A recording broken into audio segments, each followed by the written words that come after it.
Je suis pas chez moi, ça se voit tout de suite, hein. Vous avez vu, je suis dans une petite grange là, toute mignonne. Il y a des enfants à côté qui font du trampoline, donc écoutez, il va y avoir une petite ambiance un petit peu campagnard des bons enfants, mais on fera avec.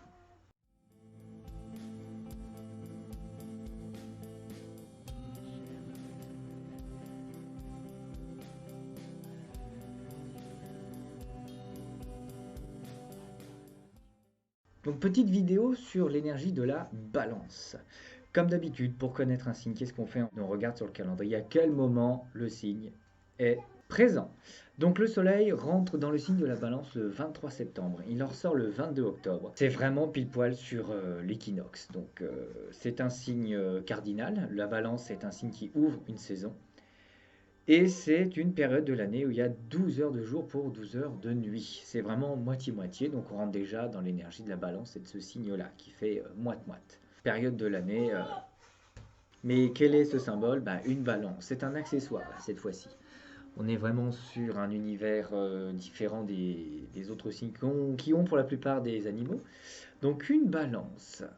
Une balance pour faire quoi? Pour peser ou pour peser le pour et le contre? C'est là que ça devient complexe. On avait vu par exemple que le lion apprenait à dire moi, on avait vu que la Vierge apprenait à dire je, et cette fois-ci la balance apprend à dire tu. La balance c'est le premier signe qui amène l'individu vers le collectif, vers l'extérieur. Les 6 premiers signes du zodiaque sont centrés sur l'individu, et à partir de la balance on commence à se centrer sur le groupe. Donc oui, la balance a cette complexité de devoir peser le pour et le contre entre le je, le moi d'un côté, et le tu de l'autre. Peser le pour et le contre. Voilà une petite expression qui va nous aider à comprendre cette énergie. Et l'élément, c'est l'air. Donc, un élément invisible, un élément qu'on ne voit pas, un élément qui, comme les mots, sont invisibles mais utiles, nécessaires au quotidien. Les mots. Là, pour ce qui est des mots, on avait déjà vu les éléments, l'élément de l'air avec les Gémeaux. Bah, là, avec la balance, oui, l'énergie balance est très bavarde, effectivement. On est vraiment sur une notion de communication, comme le veut l'élément de l'air. Sur l'homme zodiacal, c'est les reins. Les reins, donc, les reins sont doubles. Les Gémeaux, signe double, représentent les poumons. Là, cette fois-ci, on est avec les reins qui sont doubles aussi. Les reins qui filtrent. Et pourquoi filtrer? Parce que dans la notion de balance, on filtre beaucoup ce fameux vocabulaire. C'est cette envie de communiquer qui est là. Ça filtre. C'est vraiment que la suite, vous allez comprendre pourquoi on filtre. On filtre, ça fait partie du système urinaire. Ça fait partie aussi du filtrage du sang, les reins. On filtre, mais on filtre quoi? Eh bien, c'est là que la planète entre en compte.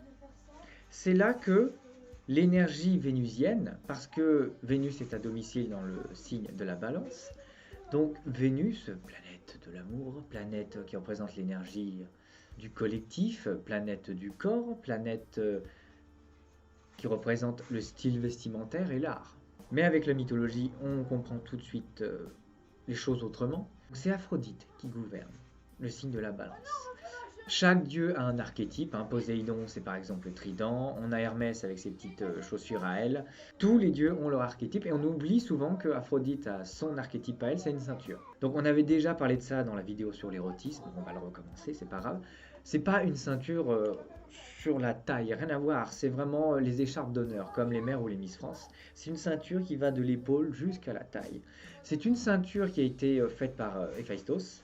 Et cette ceinture a quelque chose de magique, c'est-à-dire que quand Aphrodite la porte, elle devient désirée par tous ceux qui l'entourent. Hommes comme femmes, comme tout dieu, comme mortel, comme immortel, pour tout le monde. Donc parfois elle la prête, notamment à Paris de Troie, et c'est comme ça que la guerre de Troie va commencer, à cause de cet archétype. On a donc une notion de séduction avec Aphrodite, c'est la déesse de l'amour. C'est même plus chaud que ça, c'est la déesse de la rencontre des corps. Mais ça commence bien avant.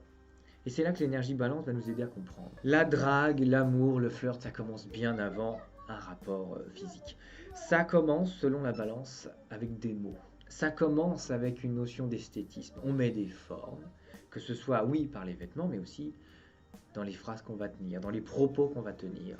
On ne peut pas dire n'importe quoi à n'importe qui. Surtout si on veut attirer son attention, ou surtout si on ne veut pas créer le conflit. C'est là qu'on revient au rein et au filtre. Flirter.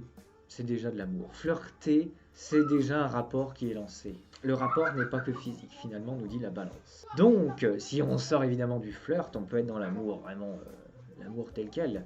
Quel mot je vais tenir si je ne veux pas vexer quelqu'un que j'aime? Quels propos faut-il tenir? Quels propos faut-il avoir si on veut remettre les choses en ordre sans créer le conflit? Sans créer le conflit. Bah, Vénus, c'est l'amour, c'est pas Arès, la guerre. Et c'est là que ça pose problème.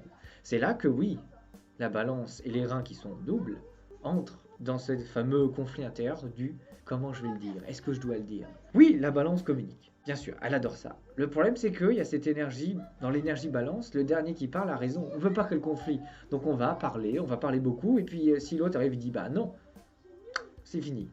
L'énergie balance va se castrer elle-même. Parce que dans ce filtre, c'est si je surenchéris, peut-être que le conflit commence. Vénus, amour, pas Mars, guerre. Alors qu'est-ce qu'on fait avec tout ça? C'est le maître ésotérique qui va nous aider à comprendre. Donc oui, Vénus est l'énergie planétaire qui va accompagner la balance. La balance va donc être accompagnée par Vénus toute sa vie pour atteindre le maître ésotérique qui est Uranus.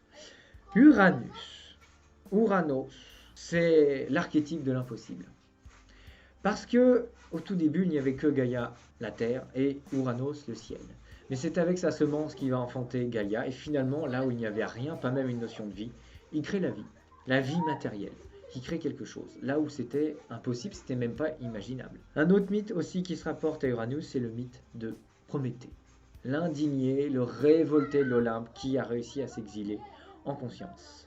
Et bien, c'est cette notion de révolte, c'est cette notion d'être indigné qui va nous aider à comprendre comment la balance doit se trouver et filtrer ses mots en toute pureté. On a le droit de s'indigner. On a le droit de s'indigner. C'est ça que la balance doit comprendre avec son maître ésotérique. On a le droit de s'indigner. Et on peut rentrer en contact avec quelqu'un sans être d'accord, sans être en conflit. Ça s'appelle s'exprimer, ça s'appelle s'affirmer tout simplement. On n'est pas obligé d'aller voir l'autre, l'insulter de gros naze pour lui dire qu'il a tort. Non, ça c'est plus une énergie martienne effectivement. On fait ça en bienveillance. On fait ça parce qu'on est plusieurs. Et dans toutes ces personnalités, il faut bien qu'il y ait des désaccords, ça s'appelle la société. Mais s'il y en a qui se taisent, ils finissent par se faire écraser. Donc le maître ésotérique Uranos nous rappelle qu'on a le droit d'être indigné. La balance a le droit d'être indignée. Et les mots sont de très belles armes pour permettre la communication. Alors quelle est la pureté du signe? Avec de l'air, avec du peser le pour et le contre, avec des reins qui veulent filtrer cet air, ces taux, ces mots, avec ce mythe de l'amour et du flirt et de la communication et des mots qui sont déjà dans une intention claire. Quelle est la pureté du signe de la balance? Que moi en tant qu'individu j'ai mon mot à dire, mais que la personne en face, quel que soit son propos, a sa place elle aussi. Et que c'est grâce à l'énergie de la balance que toute personnalité peut exister et paraître, que ce soit par un propos plein d'amour ou un propos plein de haine, par un propos égocentrique ou un propos altruiste. Que c'est justement cette balance qui nous permet de donner sa place à tout le monde. Alors on pourrait se dire, bah oui, mais si tout le monde a sa place, dans ce cas, les abrutis continuent à détruire le monde.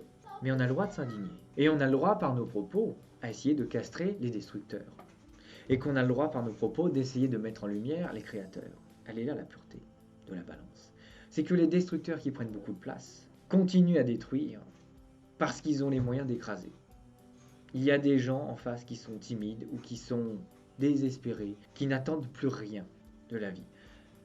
Et bien c'est justement là le propos de la balance. C'est avec l'amour qu'on va redonner à ces gens-là leur blase. C'est avec l'amour qu'on va redonner à ces gens-là le sens même de la vie, en leur donnant un moyen de communiquer, en leur rappelant que tu as raison, que j'ai raison, mais que l'autre en face peut avoir raison aussi. Et que finalement tout le monde a tort et raison. Et finalement qu'on a le droit de s'indigner, de se dire oui, oui, tu as peut-être raison quelque part, mais dans 75% de tes actes, tu es complètement en tort. Voilà la subtilité de la balance. On pèse. Mais quand on arrête de mentaliser, quand on se dit qu'on est indigné quelque part grâce au maître ésotérique, c'est que si on est indigné, il y a peut-être une bonne raison aussi de l'être. Qu'on a le droit d'être indigné et qu'on a de bonnes raisons pour l'être. Donc je vais filtrer mes mots, mais je vais les utiliser quand même. Pour montrer que j'existe. Pour montrer que oui, tu existes. Mais pour montrer qu'il y a un moment, tu peux avoir tort. Même si j'ai tort un petit peu, tu as tort aussi. Donc, l'énergie de la balance nous rappelle quoi? Un mot qui pourrait nous aider à comprendre. C'est le côté syndicaliste. Voilà. Il y a deux camps, mais il faut qu'il y ait quelqu'un. Il faut un médiateur. Il faut un médiateur pour écouter tout le monde, pour peser le pour et le contre, et finalement créer des compromis. Le problème avec les compromis, c'est qu'on finit par mentaliser, et finalement, des fois les compromis ne mènent pas à grand-chose. Là est la limite de cette énergie. Trop de compromis finit par tuer l'émotionnel. Toute intention part d'une émotion. Et en général, toutes les émotions sont justes, même si elles sont cruelles. C'est que quelque part, un individu ne s'est pas senti estimé. Et le manque d'estime crée quelque chose de dangereux. Et c'est là l'énergie de la balance. De donner un moyen de communiquer à toute énergie malsaine pour que tout redevienne sain et pur. Voilà la pureté de la balance. Eh bien écoutez, j'espère que cette vidéo vous a plu et que, une fois encore, ça vous a permis d'avoir un autre point de vue sur l'énergie d'un signe. Donc je dis toujours les énergies, pourquoi? Parce qu'on peut avoir le soleil en balance, donc être du signe de la balance, mais derrière je peux avoir le soleil en lion et avoir Mars en balance, c'est-à-dire briller comme le lion, mais agir comme la balance, par exemple. Donc n'oubliez pas toute cette notion qu'il y a 10 astres qui se baladent, donc on peut être beaucoup de signes malgré notre signe solaire. Voilà, et bien écoutez, je vous dis à très bientôt pour une nouvelle vidéo. Bonne fin de journée à vous.